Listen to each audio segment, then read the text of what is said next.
تازه او بد خبر هرات نن شپه یو ځل بیا زلزلې ولړزاوه. دا چې زلزله کله او څنګه وشوه او څومره تلفات لري او که نه، ملګرو که تاسو هم غواړئ په پوره جزئیاتو پوه شئ، ویډیو تر اخره وګورئ او زموږ چینل هم سبسکرایب کړئ.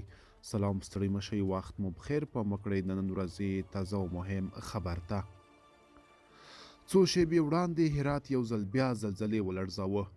د نن ورځې په جریان کې دا دریم ځل دی چې دغه ولایت کې زلزله کیږي. د امریکا د ځمکې پیژندنې مرکز د ریختر په کچه د یادې زلزلې شدت 5.1 درجه ښودلی دی.